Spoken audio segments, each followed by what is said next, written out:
Hello friends, कैसे हैं आप सभी। आई होप आप सब ठीक हैं और फिर से आपका स्वागत है हमारे अपने चैनल एनबी का मतलब में। दोस्तों, आज हम बात करने जा रहे हैं टाइपिंग से रिलेटेड कुछ मिथ्स की बात या फिर कुछ क्वेश्चंस की बात जो हम लोग करेंगे यहाँ पे।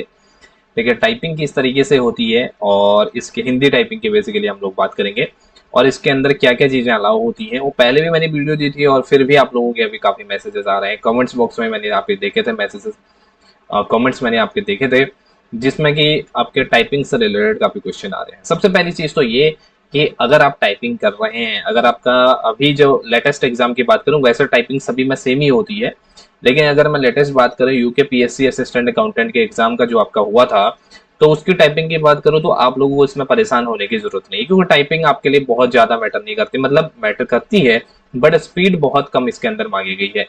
4000 केडीपीएच की मांगी गई है, जिसके अंदर 13 पॉइंट समथिंग वर्ड्स पर मिनट के हिसाब से बनते हैं। मैंने पहले भी आप लोगों को सारा इसके अंदर चीजें बताई थी और इसके अंदर अगर आप अच्छे से 15 से 20 दिन पर डे के हिसाब से 1 से 2 घंटे भी अगर प्रैक्टिस करते हैं अभी से, तब भी आपके लिए सफिशिएंट टाइम यहाँ पे होता है। चैनल पर नए हैं तो चैनल को सब्सक्राइब जरूर करें और वीडियो पसंद आती है लाइक करना ना भूलें। चलिए स्टार्ट करते हैं। सबसे पहली चीज ये कि टाइपिंग कब तक हो सकती है। काफी स्टूडेंट्स के अंदर क्वेश्चन पूछ रहे हैं टाइपिंग कब तक हो सकती है। तो टाइपिंग देखिए अगस्त के अंदर बोला है, तो अगस्त के अंदर मोस्ट प्रोबेबली आपकी फर्स्ट वीक या फिर सेकंड वीक, फर्स्ट वीक के एंड तक आपकी टाइपिंग के लिए नोटिफिकेशन आ जाएगा और इस मंथ के एंड में तक आपके पास में नेक्स्ट वीक जो आपका बचता है उसमें आपके पास में प्रेफरेंस की विंडो आ जानी चाहिए। जैसा कि अभी तक इन्फॉर्मेशन आ रही है, ऑफिशियली कुछ पता नहीं है, लेकिन आपको पता है जो इन्फॉर्मेशन मैं देता हूँ आपको कुछ ना कुछ उसका सोर्स होता है। तो उसके बेसिस पे मैं आपको बता रहा हूँ कि जो प्रेफरेंस की विंडो है वो पहले ओपन होगी और उसके बाद आपकी टाइपिंग के लिए यहाँ पे बुलाया जाएगा और प्रेफरेंस की विंडो मोस्ट प्रोबेबली आपकी इसी मंथ ओपन हो जाएगी, इस मंथ के एंड में या नेक्स्ट वीक में आपकी विंडो ओपन हो जानी चाहिए। और उसके बाद अगस्त के फर्स्ट वीक के एंड या फिर सेकेंड वीक स्टार्टिंग में आपकी टाइपिंग स्टार्ट हो जाएगी। टाइपिंग के लिए एडमिट कार्ड आपके पास में आ जाएंगे हिंदी टाइपिंग के लिए। तो आपके पास में अभी जिसने टाइपिंग स्टार्ट नहीं भी करी हुई है, आपके पास में अप्रोक्सीमेटली 15 से 20 दिन या 1 महीने का टाइम पीरियड भी हो सकता है, क्योंकि टाइपिंग अलग अलग दिन होगी। ऐसा नहीं कि टाइपिंग आपकी सभी एक दिन होगी, अलग अलग दिन पे शिफ्ट वाइज आपको बुलाया जाएगा। तो आप मान के चलिए कि आपके पास 20 से 25 दिन या 1 महीने के अराउंड में अभी है, तो उसके हिसाब से अगर अभी से भी अगर आप लोग टाइपिंग करेंगे, वैसे तो सभी ने स्टार्ट कर दी होगी जिसके ठीक ठाक मार्क्स बन रहे हैं या जो अभी टाइपिंग के लिए जाना चाहते हैं, तो उन्होंने स्टार्ट कर दी होगी टाइपिंग। बट जिसने अभी तक स्टार्ट नहीं भी करी हुई है तो वो लोग भी स्टार्ट कर सकते हैं। तो अभी से आपकी स्पीड अच्छी खासी यहाँ पे आ जाएगी। अब कंसिस्टेंसी बहुत ज्यादा मैटर करती है। अब आप सभी लोग इसके अंदर पूछ रहे हैं कि सर स्पीड कैसे आएगी, स्पीड हमारी बढ़ नहीं रही है। तो सबसे मेन इंपॉर्टेंट चीज है कंसिस्टेंसी। अगर आप इसके अंदर 5 मिनट्स भी मतलब पर डे का दे रहे हैं, जैसे ऑलरेडी आपकी स्पीड बनी हुई है, अगर आप 5 मिनट 10 मिनट, वैसे तो 5-10 मिनट बहुत कम है, कम से कम आपको आधा घंटे की टाइपिंग तो करनी चाहिए एक हिसाब से। लेकिन अगर जितना भी टाइम पीरियड आप डिवोट कर पा रहे हैं उसको डेली बेसिस पे आपको करना है। ऐसा नहीं कि आपने एक दिन टाइपिंग करी फिर 2 दिन आपने छोड़ दी फिर तीसरे दिन आपने कर दी टाइपिंग, तो ऐसा नहीं करना है। जितना भी टाइम है, चाहे 10 ही मिनट का टाइम आपको हो रहा है, लेकिन पर डे के हिसाब से आपको करना है। उससे क्या होता है ना, हमारे हाथों को आदत आ जाती है, अंगुलियों को। अब सबसे इंपॉर्टेंट चीज इसके अंदर क्या होती है कि कीबोर्ड मतलब टाइपिंग आपकी ऐसे होनी चाहिए। अगर आप कीबोर्ड देखो तो जो बेसिकली आपके जो वर्डिंग है उसको आप भूल जाओ, लेकिन बिना कीबोर्ड देखे आपकी उंगलियां ऑटोमेटिकली चलने लग जाए, तो ये एक्चुअल टाइपिंग होती है और ये प्रैक्टिस के बाद आती है। स्टार्टिंग में आपके पास में चार्ट रखा होगा आपने प्रॉपर उसके अंदर, और हो सकता है किसी ने चिट चिपका ली होगी कीबोर्ड के ऊपर में। बहुत सारी मेथड हैं जो आप यूज कर सकते हैं, उसमें गलत कुछ भी नहीं है, ठीक है, लेकिन उसका हैबिचुअल आपको नहीं होना है। एक बार आपको कीज यहाँ पे याद हो गई तो वो सारी चीजें आपको हटा देनी है, क्योंकि फिर आपको वही आदत पड़ गई तो फिर उसके बिना टाइपिंग आप नहीं कर पाएंगे। और टाइपिंग आपको क्या करना है, बिना देखे करनी है। तो कीबोर्ड की तरफ आपको अपनी नजर नहीं घुमानी है, आपकी नजर जो होनी चाहिए वो स्क्रीन पे होनी चाहिए और आपके हाथ जो है वो कीबोर्ड पे चलने चाहिए। अब ये काम कैसे होगा, तो काम होगा प्रैक्टिस से। Practice makes a man perfect कहते हैं ना, तो वही चीज इसके अंदर है कि जितनी ज्यादा प्रैक्टिस आप करेंगे उतना ज्यादा टाइपिंग की आपकी अच्छी स्पीड आएगी। अब दूसरी क्वेरी इसके अंदर क्या है कि कीबोर्ड किस तरीके का होगा। देखिए इसके अंदर जो मोस्ट प्रोबेबली स्टूडेंट जो बात हुई है जिनसे कनिष्ठ सहायक में जिन्होंने एग्जाम दिया था, उनका कहना है कि वहां पे सॉफ्ट कीबोर्ड भी दिए गए थे। ऐसा नहीं है सबको सॉफ्ट कीबोर्ड दिए गए थे, कुछ स्टूडेंट्स को सॉफ्ट कीबोर्ड भी मिले थे, कुछ को हार्ड कीबोर्ड भी मिले थे। अब सॉफ्ट और हार्ड का मतलब क्या है कि जैसे आपके लैपटॉप के कीबोर्ड होते हैं उनको हम सॉफ्ट कीबोर्ड कहते हैं, उसमें आपको जब हाथ चलाते हैं आप उंगलियां अपनी चलाएंगे तो उस पर ज्यादा आपको कीज के बीच में ऐसे गैप वगैरह नहीं मिलता है। लेकिन अगर हार्ड कीबोर्ड में अगर आप टाइपिंग करते हैं तो उसके अंदर काफी कीज एक तो आपकी स्ट्रांग होती है और दूसरा गैप आपको देखने को मिलता है। तो दोनों में आपको टाइपिंग करनी है। अगर आपके पास में सॉफ्ट कीबोर्ड नहीं है तो लैपटॉप के कीबोर्ड पे आप प्रैक्टिस कर सकते हैं, क्योंकि ऐसा ना हो कि आपके पास में वो कीबोर्ड आ जाए और हार्ड कीबोर्ड में जो प्रैक्टिस करने वाले हैं उनको सॉफ्ट कीबोर्ड में अगर आपने अभी तक प्रैक्टिस नहीं करी है तो प्रॉब्लम आ सकती है, तो स्पीड आपकी रिड्यूस हो सकती है। तो इसीलिए दोनों तरह के कीबोर्ड में आपको प्रैक्टिस करनी है, हार्ड कीबोर्ड में प्लस अगर आपके पास लैपटॉप है तो लैपटॉप में कर सकते हैं, अदरवाइज 300-400 रुपए का कोई भी सॉफ्ट कीबोर्ड आपके पास में आ जाता है। अलग अलग कंपनीज ऑफर करती हैं तो आप ऑनलाइन देख सकते हैं जिसके अंदर की कीज आपकी सॉफ्ट होनी चाहिए, तो वो यहाँ पे किया जा सकता है। दोनों तरह की प्रैक्टिस आपकी होनी चाहिए। तीसरी चीज बैक स्पेस का सबसे ज्यादा क्वेश्चन बैक स्पेस से पूछा जाता है, बार बार पूछा जाता है। तो yes you can use back space, जितना मर्जी उतना बैक स्पेस यूज कर सकते हैं, उससे आपकी एक्यूरेसी पे कोई फर्क नहीं पड़ेगा बट स्पीड पे आपकी फर्क पड़ेगा।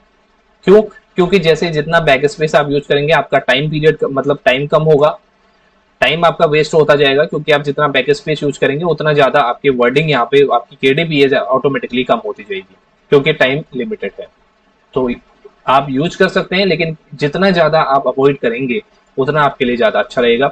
और तीसरी चीज की इसके अंदर बात की जाती है कि जो मैंने लास्ट वीडियो में भी एक्सप्लेन किया था 5% आपके नेग्लिजेंस होगा इसके अंदर, 5% आपकी जो मिस्टेक्स हैं उनको ध्यान नहीं दिया जाएगा। तो स्टूडेंट पूछते हैं कि 5% किस चीज का, तो 5% इस चीज का कि जितने केडीपीएच आपकी यहाँ पे टाइपिंग होनी है, जितने भी वर्ड आप यहाँ पे की प्रेस करेंगे केडीपीएच की, जितना भी की डिप्रेशन आपकी होगी, जितना भी की आप प्रेस करेंगे उसका टोटल 5% निकाला जाएगा, ऑटोमेटिकली निकल जाएगा और वो आपका यहाँ पे क्या होगा, आपके मतलब उनको नोटिस में नहीं लिया जाएगा। लेकिन उससे ऊपर 5% से ऊपर जितनी भी आपकी मिस्टेक होंगी पर मिस्टेक के हिसाब से 5 केडीपीएस के मतलब सॉरी 5 की डिप्रेशन आपकी काटी जाएगी। मतलब एक आपने गलत एंट्री आपने करी है 5% के ऊपर तो उसमें आपकी 5 की डिप्रेशन माइनस हो जाएगी। तो इससे होगा क्या? इससे होगा कुछ नहीं। अब बहुत सारे स्टूडेंट के दिमाग में ये भी चल रहा है कि अगर हमने 5% से ऊपर मिस्टेक कर दी तो हम डिस्क्वालीफाई हो जाएंगे। ऐसा बिल्कुल नहीं है। अगर आपने 5% के ऊपर गलतियां करी हैं तो ऑटोमेटिकली आपकी जो केडीपीएस आएगी, नेट जो केडीपीएस आएगी वो कम आ जाएगी। ग्रॉस केडीपीएस और नेट केडीपीएस में डिफरेंस होता है, मैंने पहले भी आप लोगों को बताया हुआ है। तो उसमें डिफरेंस आ जाएगा क्योंकि आपके जो मार्क जो आपकी की डिप्रेशन है वो कम हो जाएंगे ऑटोमेटिकली। तो इसमें आपका डिस्क्वालीफाई होने का कोई वैसा रीजन नहीं है। हाँ, अगर आपकी स्पीड इसके अंदर बहुत कम है, अगर आपकी 12, 13, 14 की स्पीड मुश्किल से आई हुई है और उसके ऊपर भी आप गलती पर गलती करेंगे तो फिर आपका इसके अंदर क्या हो सकता है, आपका डिस्क्वालीफाई होने के चांसेस बढ़ सकते हैं। तो अगर आपने ठीक ठाक स्पीड मेंटेन करी हुई है तो फिर आपको इसके अंदर परेशान होने की जरूरत भी नहीं है। अगर आपके कुछ उसके 5% से ऊपर भी आपके अगर यहाँ पे चेंजेस होते हैं या फिर मिस्टेक्स होती हैं तब भी आपका इसके अंदर दिक्कत नहीं आएगी। बट एडवाइजेबल ये है कि आप अभी से मिस्टेक्स करना कम करें, स्पीड की जगह ज्यादा एक्यूरेसी पे ध्यान दें। ठीक। और इसके बाद नेक्स्ट क्वेरी जो है वो ये है कि सर इसके अंदर कोड वाले वर्ड कितने पूछे जाते हैं? तो कोड वाले वर्ड पूछे जाते हैं, यस पूछे जाते हैं, लेकिन इसके अंदर बहुत ज्यादा नहीं पूछे जाते, बहुत कम वर्ड इसके अंदर आते हैं। किसी एग्जाम के अंदर तो नहीं भी पूछे गए, कोड वाले वर्ड आए ही नहीं है, ऐसा भी है। यूकेपीएससी या यूके SSC दोनों के अंदर कोड वाले वर्ड नहीं भी पूछे गए हैं जो लास्ट टाइम एग्जाम हुए हैं। लेकिन आपको तैयारी करके जानी है, कुछ कोड वाले वर्ड भी आपको ध्यान में रखना है, जैसे double inverted coma, single inverted coma. इसके लिए आपके पास में ऑल्ट ट्रिपल टू इसका होता है। डबल इन्वर्टेड कोमा का क्लोज के लिए 2 to 3 होता है, ये आपको पता होना चाहिए। और इसके अलावा बड़ी वाली ऊ की मात्रा जो होती है उसको आपको ध्यान में रख के जाना है, क्योंकि आपके ऐसे वर्ड बहुत ज्यादा पूछे जाते हैं। उत्तराखंड में जो तौ होता है उसको आपको ध्यान में रख के जाना है, ठीक है। और इसके अलावा इसके अंदर बहुत सारे ऐसे वर्ड हैं जैसे आपके ऊपर से ऐसे आपका ऊ के ऊपर ऐसे आपके जिसको चंद्रबिंदु कहते हैं हिंदी में, ऐसे कुछ बोलते हैं, तो वो वाला जो साइन है उसको भी ध्यान में आपने रख के जाना है। ठीक। इसके अलावा इसके जैसे आधी मात्राएं आपको ध्यान में रख के जानी है, जैसे कौ के नीचे आपकी रॉ की मात्रा लगती है क्रॉ वाली, उसको शॉर्टकट आपको याद करके जाना है उसका, क्योंकि कौ के साथ आप अगर उसके रॉ की मात्रा लगाएंगे तो आपका गलत दिखाएगा।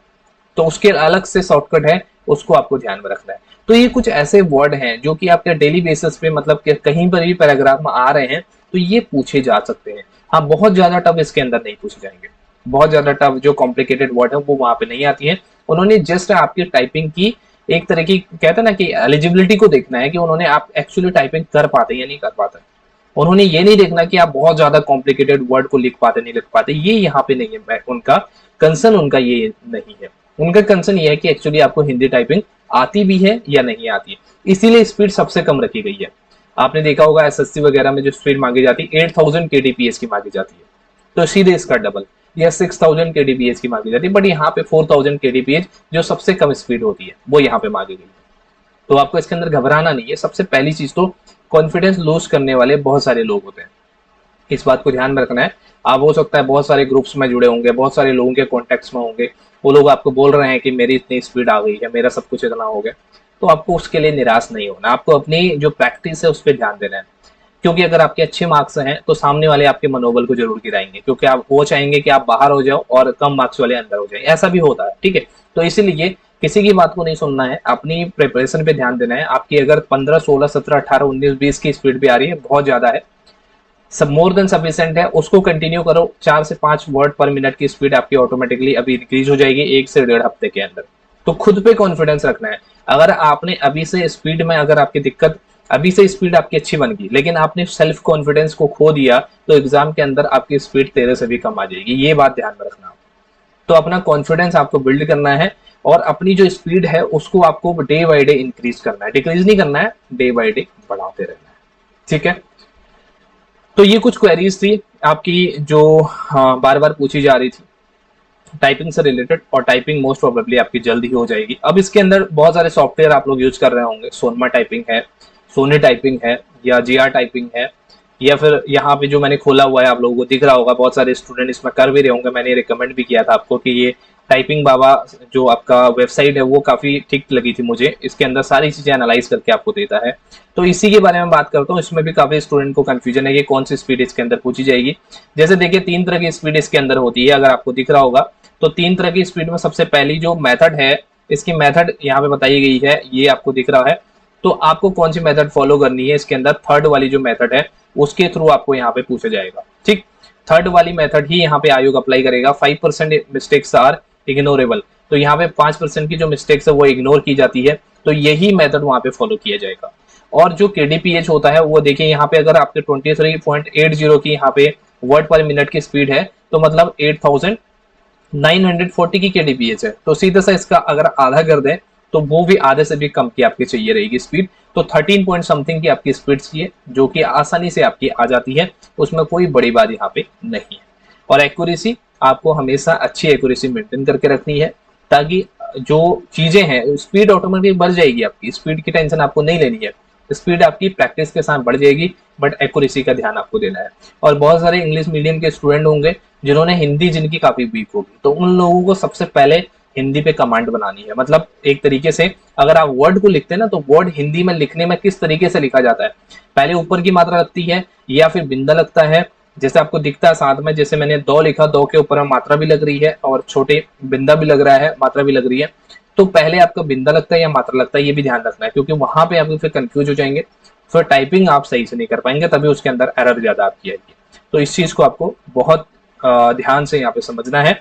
और इसके अलावा बहुत ही जल्द मैं आपको एक अच्छी इन्फॉर्मेशन देने वाला हूँ, मतलब इन्फॉर्मेशन आयोग से रिलेटेड, आपके UK PSC assistant accountant auditor से रिलेटेड ही होगी, लेकिन उसमें थोड़ा टाइम लग सकता है, लेकिन जल्द ही मैं आपको एक ऐसी इन्फॉर्मेशन दूंगा जो कि काफी कॉन्फिडेंशियल होगी और आपके लिए काफी हेल्पफुल रहने वाली है। तो उसकी इन्फॉर्मेशन मैं अभी कुछ टाइम आपको लगेगा, उसकी वीडियो आपके पास आ जाएगी, ठीक है। तो तब तक के लिए आप सभी को ऑल द बेस्ट। अगर कोई अगर आपकी अगर क्वेश्चंस हैं उसके अलावा तो आप कमेंट्स भी कर सकते हैं। Thank you so much guys, have a nice day, take care, bye bye.